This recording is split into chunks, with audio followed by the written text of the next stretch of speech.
What should you consider as rewards in investments? What is the relationship between risk and reward? To help you get answers to such investment questions, we have our industry expert Mr. Hariharan with us. Hariharan, over to you. Okay.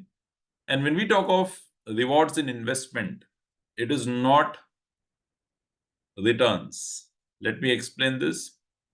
When I talk of rewards in investment, it is not just returns. Please remember, whenever you invest in a mutual fund, especially equity funds, you are taking a risk. Okay. And therefore, when you are taking a particular risk, are you getting compensated for that risk?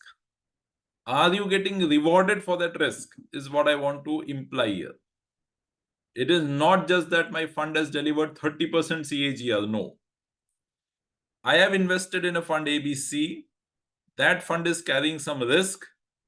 For that risk that I have taken by investing in this fund, am I getting compensated as an investor? Am I getting rewarded? So that is what I'm trying to connect here in the 11th house with rewards. And when we talk of rewards in investment and specifically in mutual funds, we have this concept of risk adjusted returns. Again, a very important topic on how do you use risk adjusted returns to select a mutual fund. All right. So let's quickly get into this. Test matches from 2013 to 2018, 5-year track record. In this 5 years, the Indian team played 41 test matches. Out of the 41 test matches that we played, we won 29 matches and we lost 11 matches, and one match was drawn. So if I were to ask you to rate the performance of this team as good, average, or bad, now generally when I ask this question, people typically write G because 70% success rate, right? Now, this is what you are seeing as a performance. And this is actual numbers. Huh? These are not my created numbers. These are actual numbers. But if I were to do some analysis on this performance, okay, the analysis tells us that out of the 41 test matches that were played in that 5-year period, 24 matches were played in India. Okay, and 17 matches were played outside of India. And out of the 24 matches that were played in India, we won 22 matches. We lost 2 matches. 17 that we played outside, we won 7 matches. We lost 9 matches and we drew 1 match. That 1 match drawn was against Bangladesh. And out of the 7 matches that we have won outside of India, 5 matches we have won against Sri Lanka. In Sri Lanka. Okay. And you know that Sri Lanka pitches are very similar to Indian pitches. It is called these are the subcontinent pitches, right? Now, if I were to ask you the same question, how do you rate the performance of this team? Are we really a great team, or are we tigers at home? Same data, what I showed in the previous slide. I've just done some postmortem on this data, some analysis on this data, and this is what it reveals. So now the question is the team really a good team, or are we tigers at home? And I'll explain how it is connected to investment.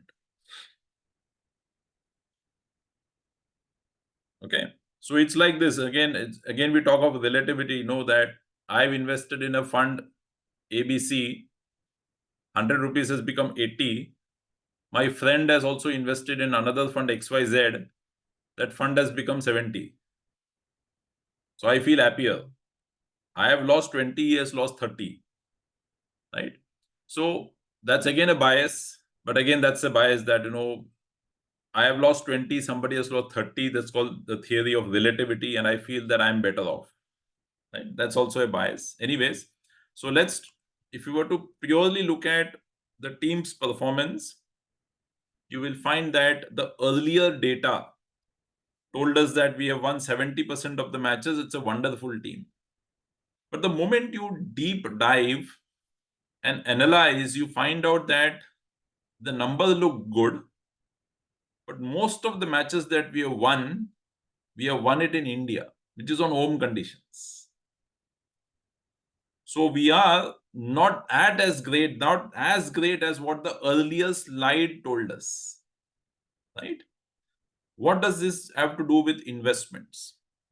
So when we look at a scheme performance again, if I say that there was a fund ABC last year, that fund delivered 60% returns,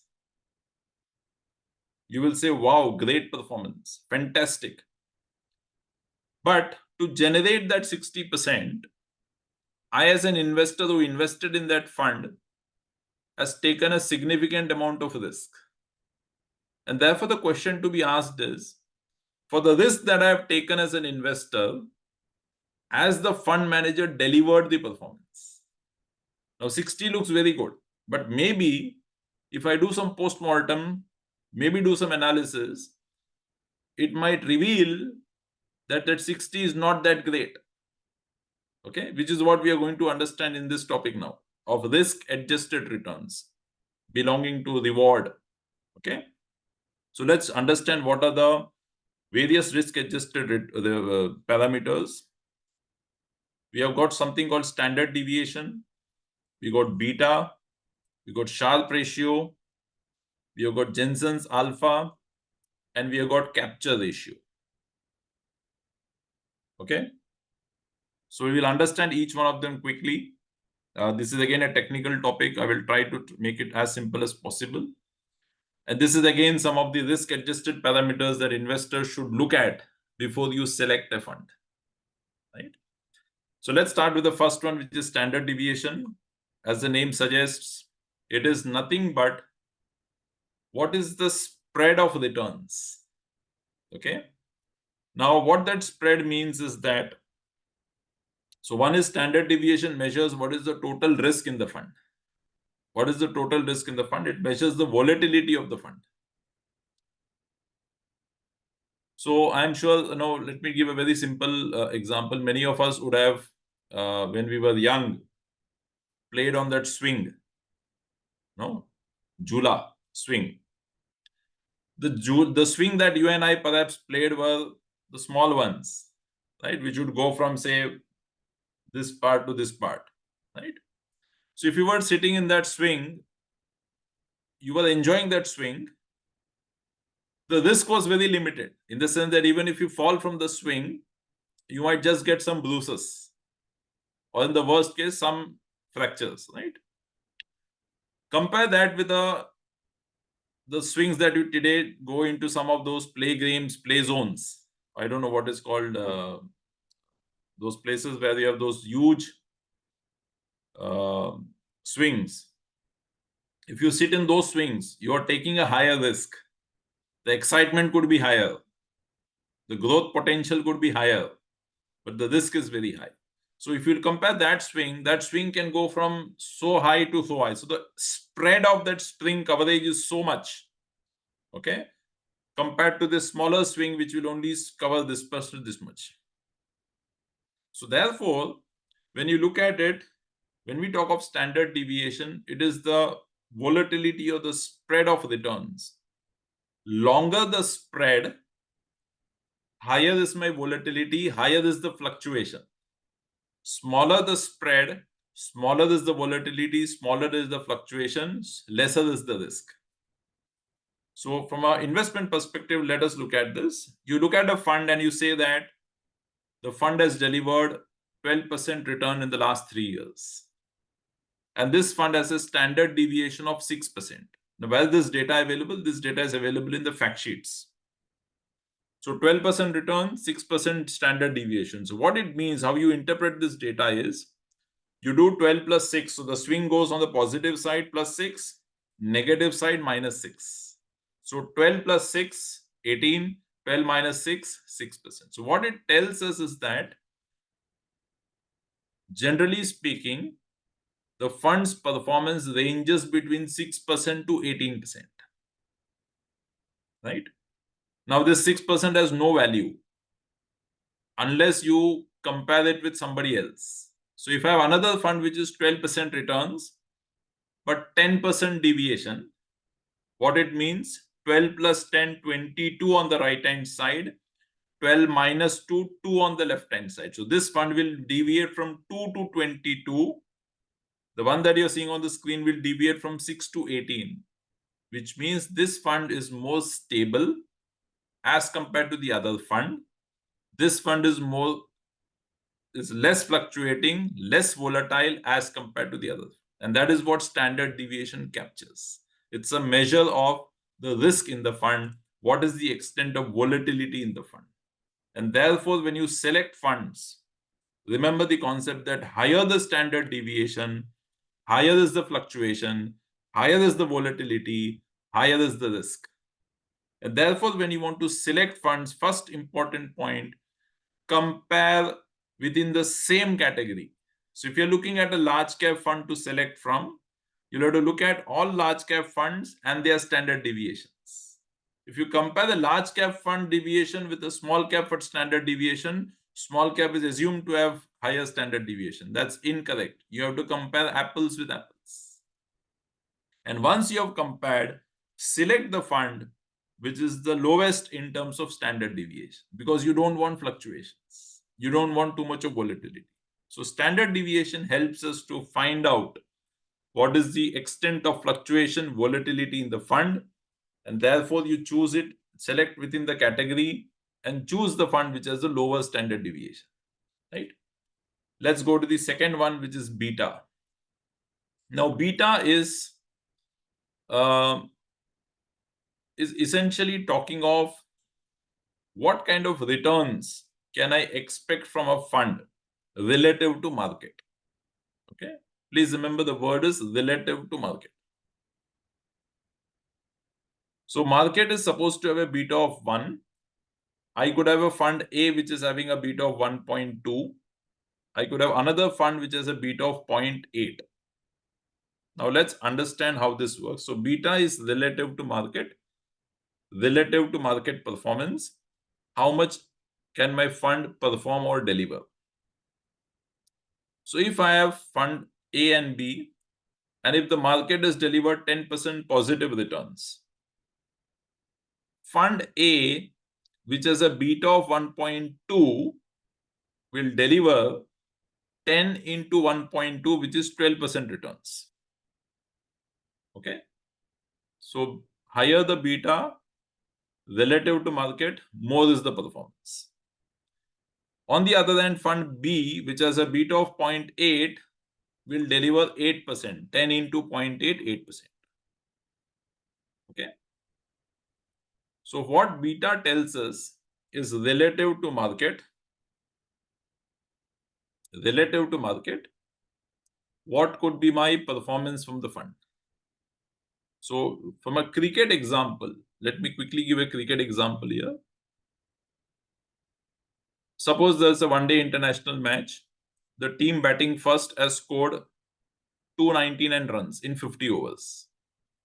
So the team batting second has to score 300 runs in 50 overs. So run rate required is 6 runs per over. There are two set of batsmen available. Batsman number 1 can score 120 runs in 100 balls. So he has a strike rate of 120. I have another batsman 2 who faces 100 balls, scores 80 runs. So his strike rate is 80. Right? So that's the example you are looking at. Imagine if batsman 1 were to play the 50 overs, who is striking at 120 per 100 balls. Target is 100 runs in 100 balls. So if he were to bat the entire 50 overs, you will not even need 50 overs because he's striking more than what is required. Right? So he's scoring faster than what is required. On the other hand, if I allow batsman B to play the 50 overs, he will score 80 runs in 100 balls. He will consume 50 overs and score only 240 runs, and I will lose the match. So one batsman is playing faster than what is required. One batsman is playing slower than what is required, and that's beta. One fund is scoring faster than the market. One fund is scoring slower than the market. Getting the point? So now a quick question to you. Which fund should you select? Fund A or B? We have only looked at positive market. And therefore, we said we want A. Markets can also fall, markets can correct. So if market falls by 10%, what will happen to fund B? Fund A, it will fall by 12%. Fund B will fall only by 8%. Very important point. Therefore, when you select funds based on beta, you will have to select funds basis what is your risk appetite. And if you recollect risk appetite, we started with the first one, aggressive, conservative, moderate. So if you are an aggressive investor as per the risk profiling that we did, you will select funds which are having beta more than 1 and reasonably higher values, 1.3, 1.4, 1.6 kind of funds. On the other hand, if you are a conservative investor, as per risk profiling, you should select funds which have lower beta. When I say lower beta, less than 1, 0.7, 0.6, 0.8. Medium, moderate investors should select funds which have beta very close to 1, 0.9, 1.1, those kind of funds. Is it clear? So when you now select funds connected to what we started with, basis your risk appetite, you will have to select the funds, so the funds based on their beta. Great. So we've done standard deviation, beta. Let's quickly go to the next one, which is Sharpe ratio. Okay. Now again, let me take a quick cricket example here before we come to this. Now in a cricket match, you see that there are 11 players who play the match, right?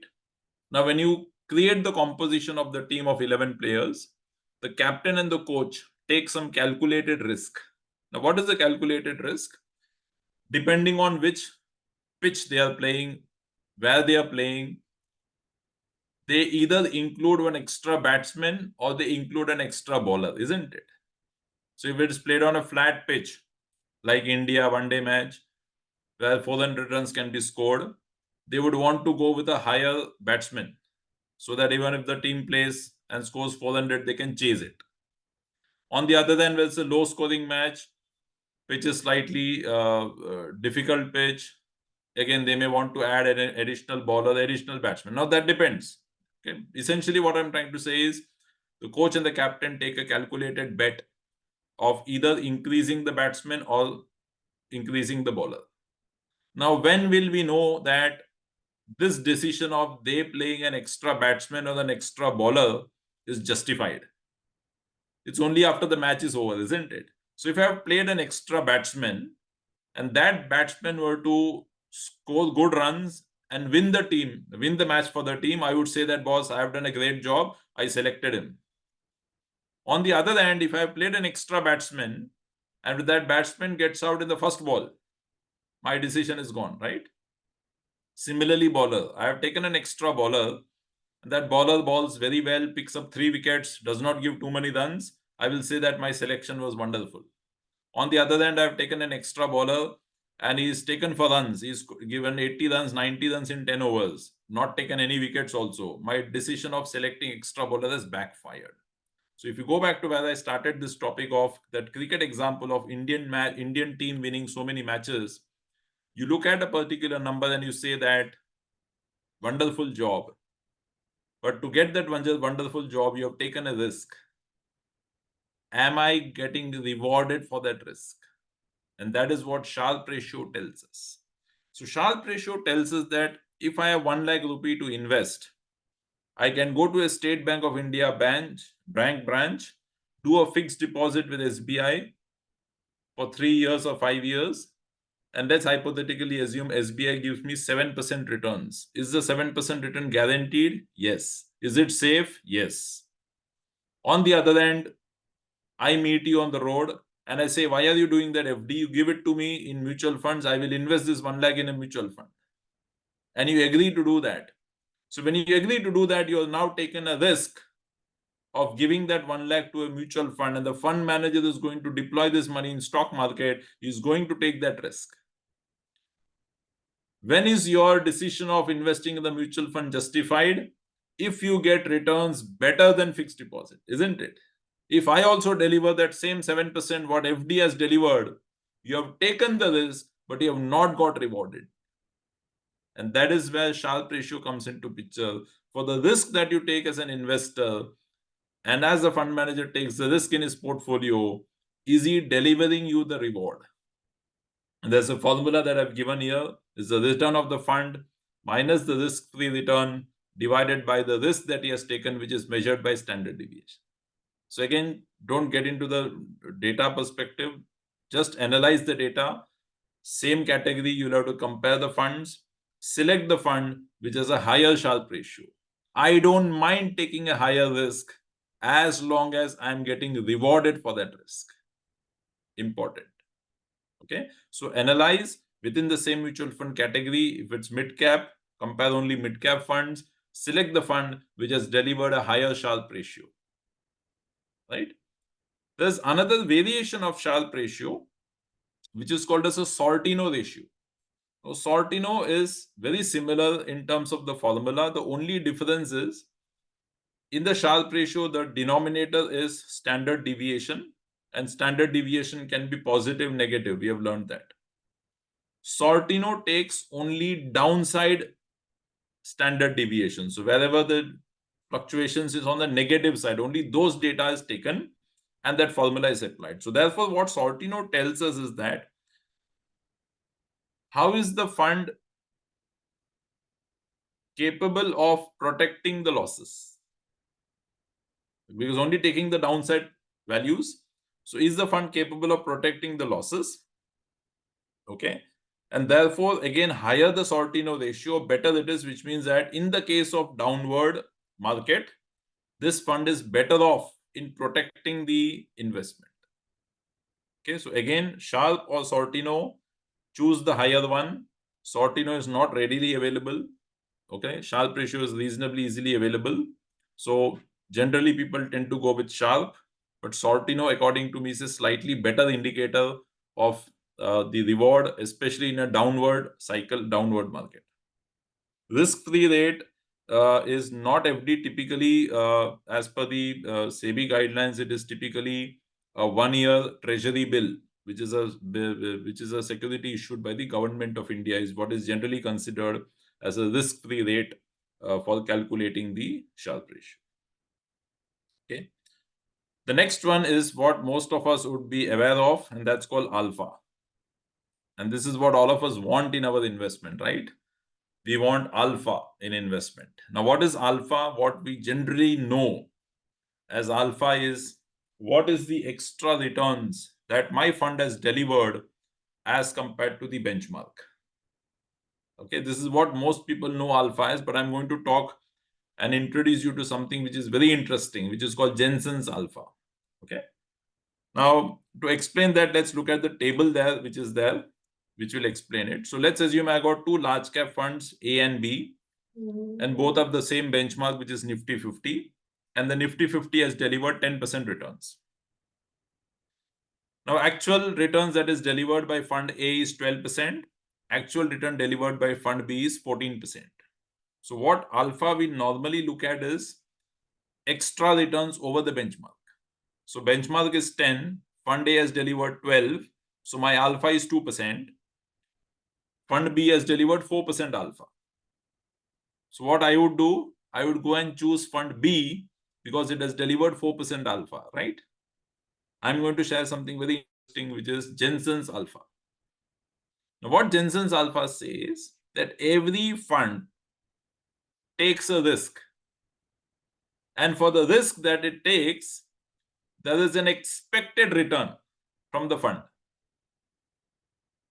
Compared to that expected return, what has been the actual returns? And then you subtract that and figure out what is Jensen's alpha. So now you look at A. Let's say fund A has an expected return of 11%. Fund B has an expected return of 15%. Why it has got a higher expected return? Because that fund manager has taken higher risk. Therefore, the expected return, there's a formula to calculate that. I'm not getting into that formula.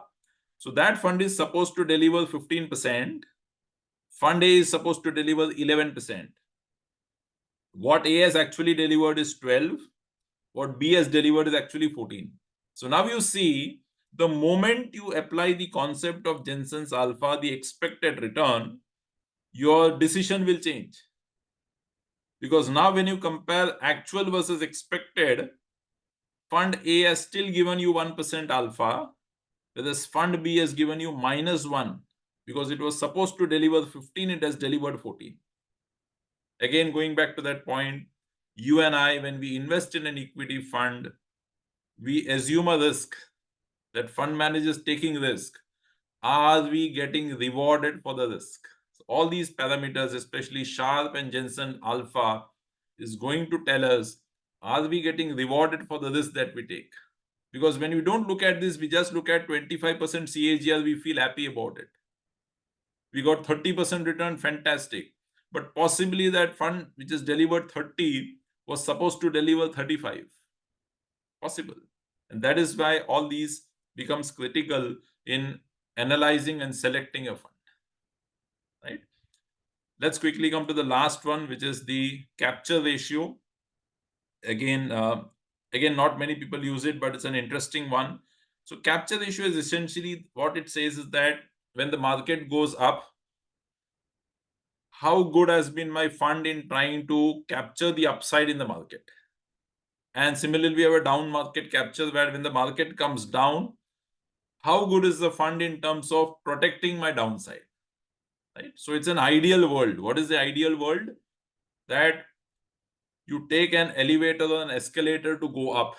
So when the market is going up, you want your fund to deliver more than the market, right? But when the market is coming down, you want to come by staircase.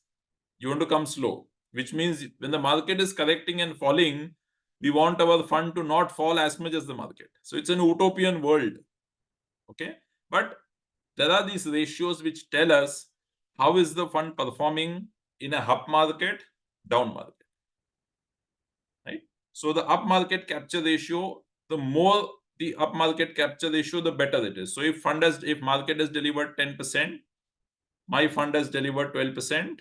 So the ratio is 12 divided by 10 into 100. So 120% is my market capture ratio. Very good. On the downside, I want it to protect. Right? So lower the better. All right. So this is the capture ratio. Again, not many people are aware of this. Not many people look into this. But this is again a good indicator to look at when you want to select funds, especially as an investor, if you're also worried that what will happen to the fund when the market corrects or falls. So it is good to look at the down market capture ratio also. All right. So these are the 5 risk adjusted returns that we have discussed. Thanks for your detailed answer. If you have any doubt regarding this or any other financial or investment decision, don't hesitate to book an appointment with our financial expert. The link to the appointment is given in the description below. And also, would you like to know more about finance and investment? Then we would recommend you to attend our live webinar. The link to the webinar is also given in the description below. The webinar is absolutely free. If you like this video, hit like, and if you are new to our channel, please do subscribe.